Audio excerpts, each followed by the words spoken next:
네, 이 시간에는 사복음서 마태, 마가, 누가, 요한복음에 대해서 함께 말씀을 나누겠습니다. 네, 오늘 본문 말씀은 요한복음 3장 16절입니다. 같이 읽겠습니다. 하나님이 세상을 이처럼 사랑하사 독생자를 주셨으니 이는 그를 믿는 자마다 멸망하지 않고 영생을 얻게 하려 하심이라. 아멘. 네. 하나님께서는 목사님께서도 1부, 2부 때 이제 강조를 하셨지만 다른 길을 만들지 않으셨습니다. 그러니까 이거는 절대자 하나님께서 천국으로 가는 유일한 길은 예수밖에 없다. 이렇게 정하셨기 때문에 이제 피조물인 저희들이 어떻게 할 수가 없는 거죠. 아, 그렇구나. 하나님께서 그렇게 정하셨으니까 우리가 물론 많은 생각도 있고 뭐 이론도 있고 논리도 있고 경험도 있고 철학도 있겠지만 어쨌거나 하나님께서 지정하신 유일한 길이 예수님이기 때문에 우리는 예수님을 통해서 하나님을 만나고 또 천국에 갈 수가 있습니다. 네, 오늘은 이제 신약의 그 네 복음서에 대해서 함께 말씀을 나누는데요. 신약 27권이 이제 정식으로 정경으로 인정이 됐던 거는 기원 후 397년 카르타고 공회에서 이제 결정이 됐습니다. 네, 그리고 이제 마태, 마가, 누가 이 세 개의 복음을 공관 복음이라고 하는데요. 네, 이 세 개의 복음서는 이제 예수님을 보는 관점이 비슷해요. 네, 그래서 이제 비슷한 그 예수님의 행적을 다루었기 때문에 공관복음이라고 합니다. 그리고 요한복음은 이 세 개의 복음서하고는 조금 차이가 있습니다.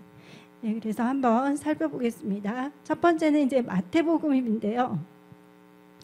네, 마태복음은 예수님의 제자인 세리 마태가 기록을 했는데 마태는 예수님을 직접 보고 경험한 후에 마태복음을 썼습니다. 네, 그리고 이제 마태복음이 이제 신기한 게 처음에는 이제 족보가 나오고 있죠. 네, 아브라함부터 시작되는 족보가 나오는데 아브라함부터 이렇게 시작되는 이유는 이 복음서가 유대인의 관점에서 쓴 복음서이기 때문입니다. 네, 아브라함이 바로 믿음의 조상이죠. 네, 그래서 마태복음은 아브라함까지 거슬러서 이렇게 족보를 썼고 그리고 이것은 유대인의 관점에서 쓴 족보입니다. 마태도 유대인이죠. 네, 그래서 마태복음은 유대인의 왕으로 오신 예수님에 대해서 묘사를 하고 있습니다. 예수님이 하나님의 기름 부음을 받은 자이며 구약에서 예언해온 바로 그 메시아임을 정확하게 나타내고 있습니다. 그래서 마태복음은 유대인의 왕으로 오신 예수님을 설명하기 위해서 아브라함 그리고 다윗까지 올라가는 예수님의 족보로 시작을 하는데요. 그래서 구약의 배경 안에서 예수님에 대해서 기록을 했기 때문에 신약의 맨 앞에 나오고 있습니다. 네, 그러니까 네 개의 복음서 중에서 이제 아브라함부터 시작되는 것이 마태복음이기 때문에 이제 말라기에 이어가지고 이렇게 신약의 맨 처음에 마태복음이 나오는 것입니다. 네, 그리고 이제 마가복음을 보면은 마가는 바나바의 조카이고 이 사람의 이름은 마가라고도 하고 요한이라고도 해요. 네, 그리고 또 이 사람은 베드로의 믿음의 아들이었죠. 네, 그래서 마가는 베드로에게서 예수님에 대해서 듣고 마가복음을 썼습니다. 그러니까 직접 예수님을 경험한 사람은 아니었습니다. 하지만 마가는 베드로 또 바울과 함께 이 초대교회를 든든히 세우고 그리고 또 이방인들에게 복음을 전하는 데 귀한 역할을 감당을 합니다. 그런데 이 마가복음은 예수님을 종의 형체로 이렇게 묘사를 하고 있습니다. 네. 하늘과 땅의 모든 권세를 가지신 예수님께서 자신의 권세를 드러내신 방법이 바로 섬기는 종으로 나타나신 것입니다. 그리고 마가복음에 16장밖에 없는데요. 이 마가복음에 약 6장 정도가 십자가 사건 이전에 마지막 일주일을 묘사를 하고 있습니다. 그러니까 마가복음을 보면은 처음부터 막 귀신을 쫓아요. 예수님이 어릴 때 어땠고 뭐 예수님이 이랬고 이런 것보다도 처음부터 예수님의 사역이 이렇게 나타나는데 이제 그 제일 짧은 복음서인데 그 중에 6장 정도가 십자가 사건 이전 그 마지막 일주일을 아주 상세히 묘사를 하고 있다는 것입니다. 그래서 이 십자가 사건은 예수님의 그 이 땅에서 행하실 모든 사역 중에서 가장 중요한 사역이죠. 그러다 보니까 이제 그거에 대한 묘사를 굉장히 심혈을 기울였습니다. 네, 그 다음에는 이제 누가복음인데요. 누가는 유일하게 이방인인 사람입니다. 네, 이 사람이 이제 누가복음과 사도행전을 썼죠. 이 사람의 직업은 의사입니다. 네, 그래서 누가는 예수님을 직접 경험하지는 않았고 사도들로부터 예수님에 대한 이야기를 듣고서 이제 누가복음을 썼습니다. 근데 이제 이 누가복음에 나오는 이 족보가 이 마태복음에 나오는 족보하고 좀 틀리거든요.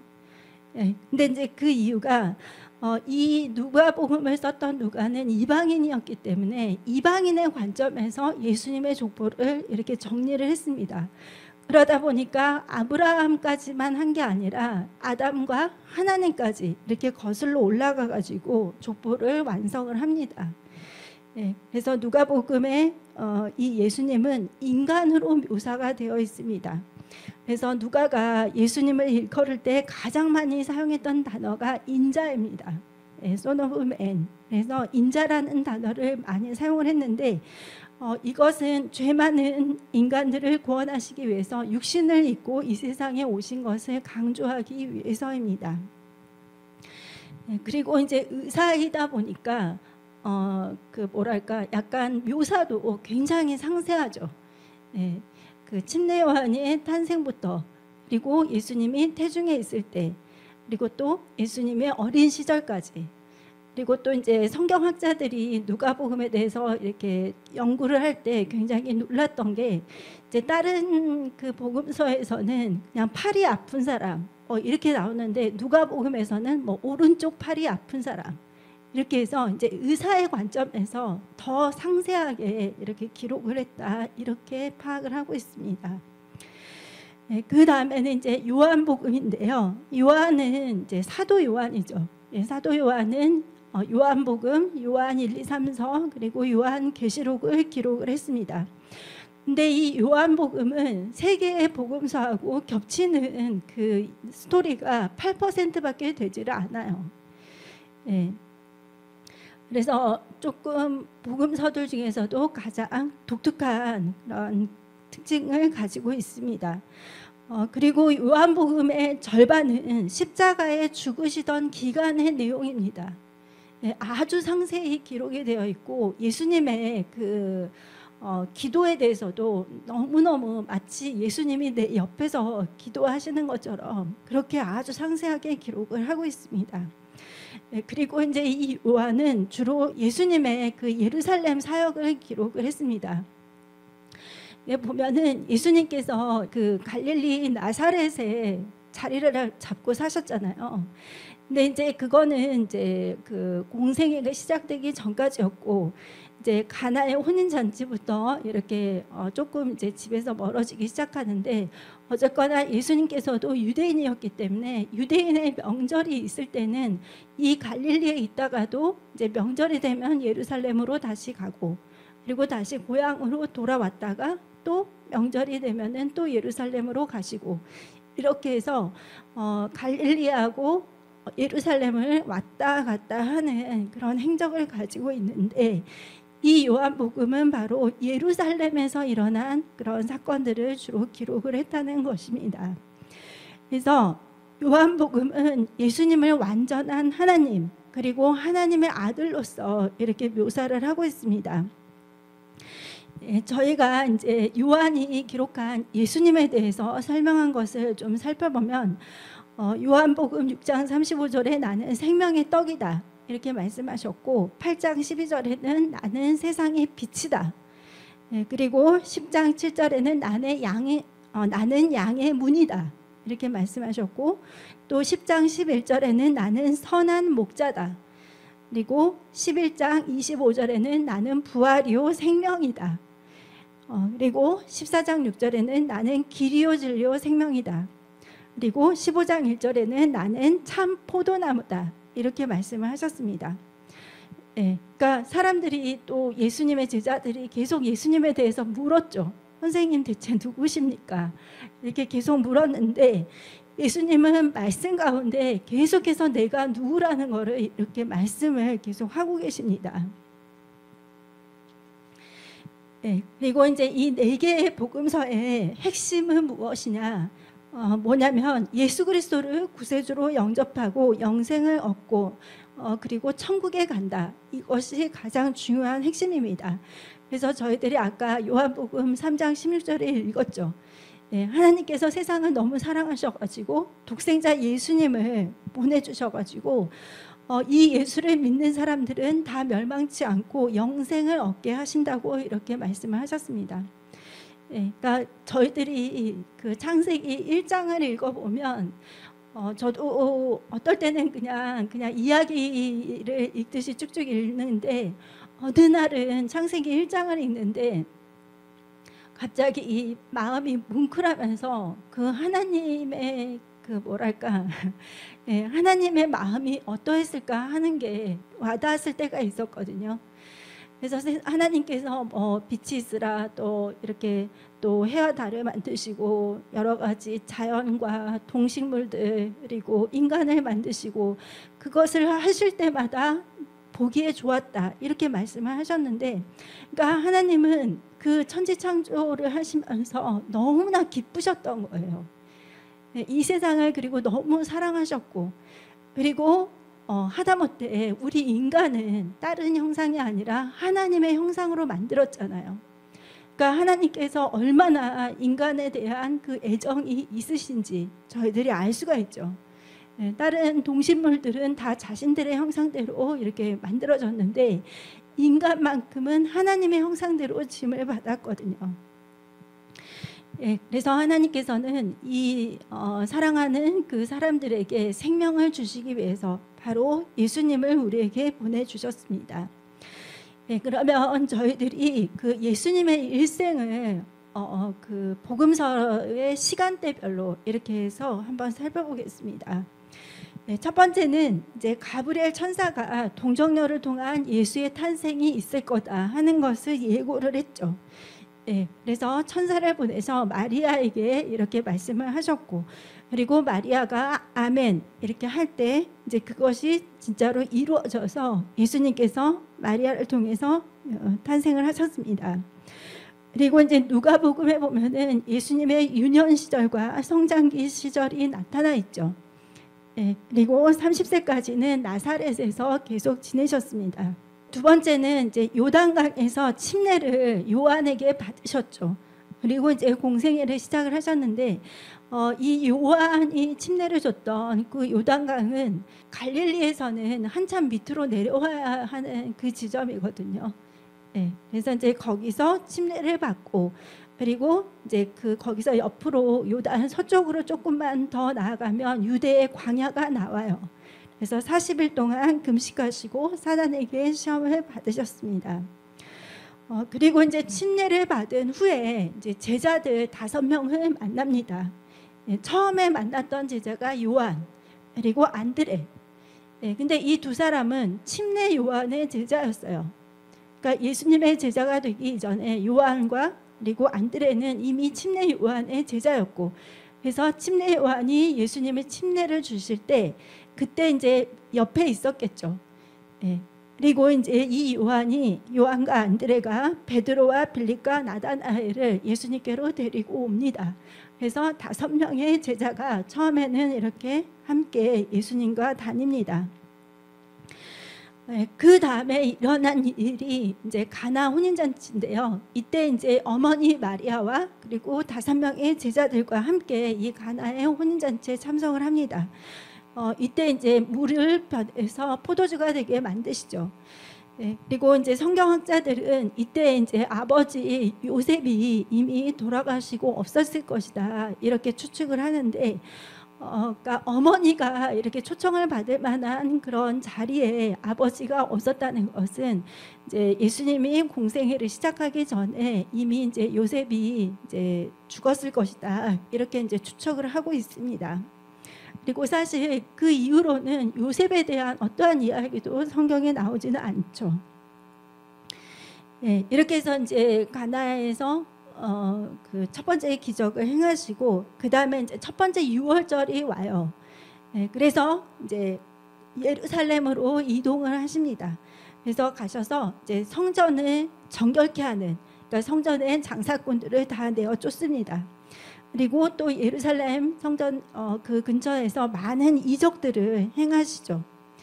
그리고 사내들인 공의의 의원이자 바리새인인 니고데모에게 거듭남에 대해서 이렇게 가르칩니다.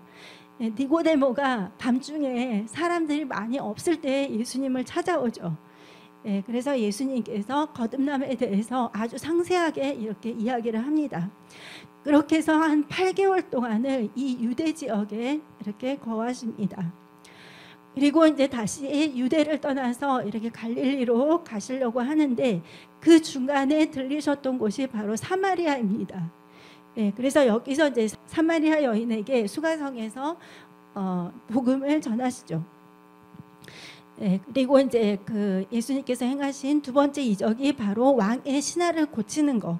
그리고 이때 예수님이 다시 고향에 가셨는데 나사렛에서 배척을 당하시죠. 이 사건을 계기로 해서 예수님은 그 갈릴리 나사렛에서 완전히 떠나셔가지고 새로운 사역의 거점에 이렇게 정착을 하시는데, 이제 그곳이 바로 가버나움입니다. 그러니까 예수님께서 공생애를 본격적으로 시작하시기 위해서 사역의 본거지를 만드시는데, 이제 그곳이 갈릴리 가버나움이라는 것이죠. 그래서 본격적으로 여기서 이제 예수님의 그 공생애를 함께할 제자들을 부르세요. 처음엔 5명 이렇게 있었는데 그 이외에 다른 제자들도 이렇게 부르시고, 그리고 회당에서 가르치시고 귀신을 내어 쫓고, 그리고 베드로의 장모를 고치셨습니다. 그 다음에는 이제 1차 갈릴리 사역을 하시는데요. 갈릴리 지역을 이렇게 순회를 하시면서 전도를 하십니다. 그래서 중풍병자를 고치고 또 세리마태를 예수님의 제자로 이렇게 부르기도 합니다. 이렇게 해서 이제 1차 갈릴리 사역을 마치신 다음에 이제 두 번째 유월절을 지키기 위해서 다시 예루살렘으로 오십니다.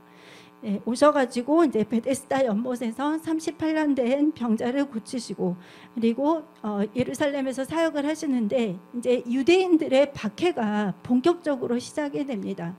예수님께서 이제 점점점 이름이 알려지시겠죠. 갈릴리에서도 굉장히 유명했는데 예루살렘에 오셔서도 이제 많은 사람들을 고치고 이렇게 하니까 이제 예수님에 대해서 알려지기 시작했고, 이때부터 이제 유대인의 어떤 감시자들이 계속 예수님의 그 사역 곳곳을 쫓아다녀요. 그리고 이제 2차 갈릴리 사역이 이제 시작이 되는데요. 2차 갈릴리 사역은 두 가지로 나눠지게 됩니다. 첫 번째는 일반 대중을 상대로 한 사역이 있고, 두 번째는 이제 제자 양육에 집중하는 사역이 있습니다. 그래서 이제 대중을 상대로 하는 그 사역이 가버나움 순회전도를 이렇게 하시는데, 예수님께서 공생에 한 2년쯤 되었을 때 이제 12제자를 다 확정을 하세요. 사실은 그 전에도 많은 제자들이 예수님을 쫓아다니고 같이 함께 했는데, 예수님께서 한 2년이 지났을 때 이제 12제자를 확정을 하시죠. 그러니까 저희가 생각했던 것보다 예수님의 공생애가 3년인데 2년 동안이나 이렇게 제자들을 여러 명을 지켜보시다가 이제 12명을 선출을 하신 거죠. 그리고 나서 이제 산상수훈도 하시고 백부장 종도 고치시고 나인성 과부의 아들도 살리고, 또 침례 요한의 질문 오시리가 당신이십니까? 이거에 대해서 이제 다 이렇게 제자들과 이야기를 하시고, 그리고 그 옥합을 깨뜨린 그 여인에 대한 이야기가 나오고, 또 많은 병자를 고치고, 그리고 서기관들과 바리새인들이 표적을 구하고 예수님께서 비유로 모든 것들을 설명을 하시고 그리고 바다를 잠잠케 하시고 가다라 지방의 귀신 들린 자들을 고치시고 레위 마태가 예수님을 또 초청을 해서 그 자리에 이제 또 많은 종교인들이 와서 언쟁을 벌이죠. 그리고 혈류증 여인과 야이로의 딸도 이때 다 고치셨습니다. 네, 그리고 이제 세 번째 6월절이 됐는데 이때는 예수님은 예루살렘에 가지 않고 그냥 그 가버나움에 갈릴리에 머물러 계셨어요.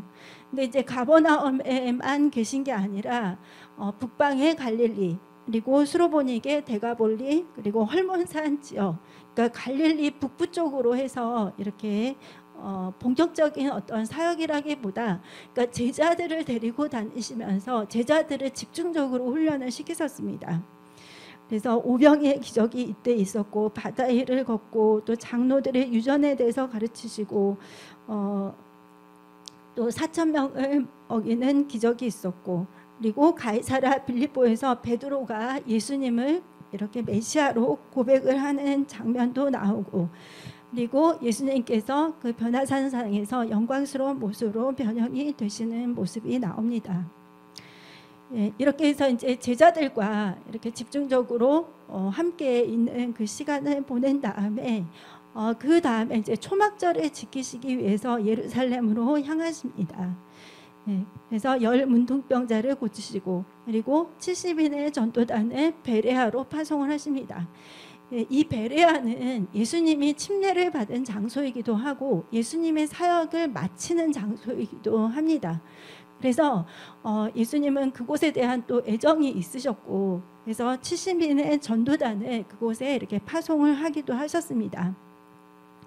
그리고 초막절의 중간과 끝에 예루살렘 성전에서 이제 사람들을 가르치셨고 그리고 그 70인의 전도단이 와서 사역 보고를 하는 모습도 있습니다.